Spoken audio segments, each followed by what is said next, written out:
Vorcaro quer inocentar Alexandre de Moraes e eu vou mostrar o porquê disso. Mas antes eu preciso que você curta, comente e compartilhe esse vídeo, porque agora em época de Copa do Mundo, o algoritmo não está entregando vídeos políticos e jurídicos como este. Por razões bem óbvias, Vorcaro foi interrogado. E agora em novo interrogatório, ele disse à Polícia Federal que de fato contratou o escritório da esposa do Moraes por 129 milhões para ter proximidade com Moraes, mas não teve contrapartida do ministro. Vejam só, isso é uma verdadeira confissão. Vorcaro disse que, de fato, contratou o escritório da família do ministro por um valor surreal, exorbitante de 129 milhões, para ter proximidade com o ministro, mas tentou inocentar o ministro. Disse que, apesar disso, o ministro não deu nenhuma contrapartida. E essa fala do Vorcaro, orientado, obviamente, tem um porquê. O Código Penal diz no artigo 317 o que é o crime de corrupção passiva. E a doutrina diz que, se não houver contrapartida do agente público,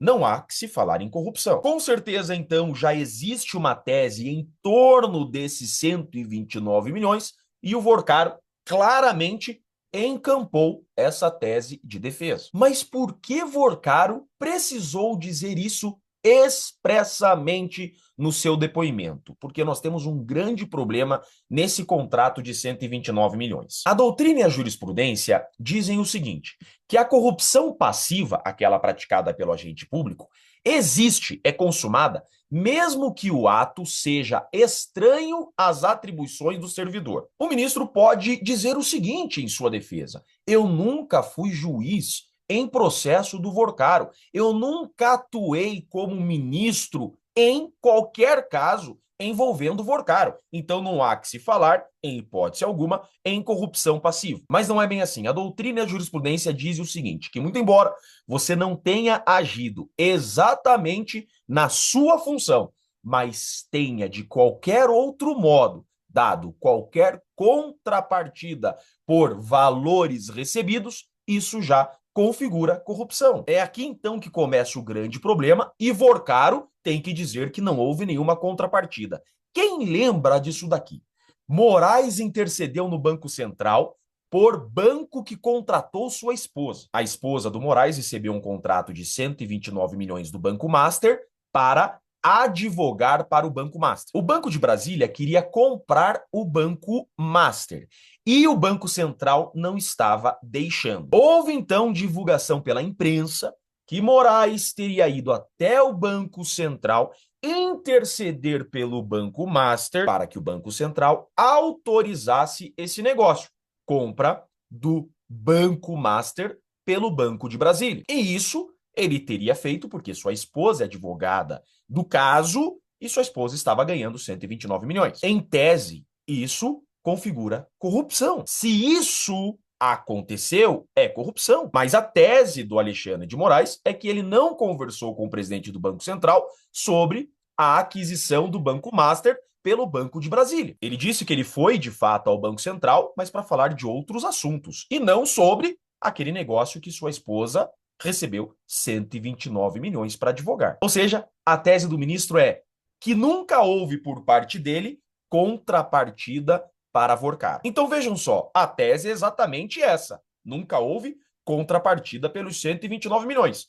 Ele, Alexandre de Moraes, nunca foi ministro dos processos do Vorcaro e ele nunca deu nenhuma outra contrapartida para o Banco Master e para o Vorcaro. Essa fala do Vorcaro, então, que nunca houve nenhuma contrapartida pelos 129 milhões, é a tese de ouro para a defesa de Alexandre de Moraes. Agora, por que Vorcaro estaria encampando, ratificando, confirmando a tese de defesa de Alexandre de Moraes e de sua família? Isso me fez lembrar da Lava Jato. Fachin nega pedido de Lula para evitar prisão. O Fachin, inclusive, que era relator dos habeas corpus do Lula, chegou a negar 10 habeas corpus para o Lula e foi chamado pela esquerda de traidor. Mas calma, isso tem uma razão de ser. Esperem a poeira baixar. Fica preso um pouquinho aí, Lula. Calma. Segura as pontas. Nós não vamos esquecer de você. Fachin negou vários habeas corpus do Lula em 2018. Mas a poeira baixou, o tempo passou e o próprio Fachin foi quem anulou as condenações do Lula na Lava Jato. Algum tempinho depois, certamente, em 2021, mas Fachin honrou sua amizade com o Lula. Porcaro está preso. Até parece estar abandonado. Até parece que perdeu 129 milhões ali, 5 milhões ali, 30 milhões ali. Esqueceram de mim, é o sentimento do Vorcaro. Mas calma, Vorcaro. Deixe a poeira baixar. Deram um calmante pro Vorcaro, pediram para ele segurar só mais um pouquinho essa cadeia e encampar. Defender a melhor tese que poderá o beneficiar no futuro com liberdade e anulação de tudo. É óbvio que essa é a leitura. Alguém tem dúvida que há uma estratégia nesse depoimento do Vorcaro? Eu, pelo menos, não tenho. Fato é que me parece que o assunto dos 129 milhões é assunto encerrado. Vorcaro, com esse depoimento, até que ele decida mudar e trazer novas provas, inocentou o ministro Alexandre de Moraes. E a história não nos deixa dúvidas do motivo pelo qual Vorcaro preferiu defender Alexandre de Moraes. Meus amigos, o sistema se defende e ele é muito organizado. É por isso que eu sou pré-candidato a deputado federal pelo Paraná. Eu vou pessoalmente colocar o dedo nessa ferida, não vou me curvar a essa tirania e vou lutar, sem jogar a toalha, até salvar o nosso Brasil. Eu sou Jeffrey Chiquini e deixo aqui um grande e forte abraço a todos.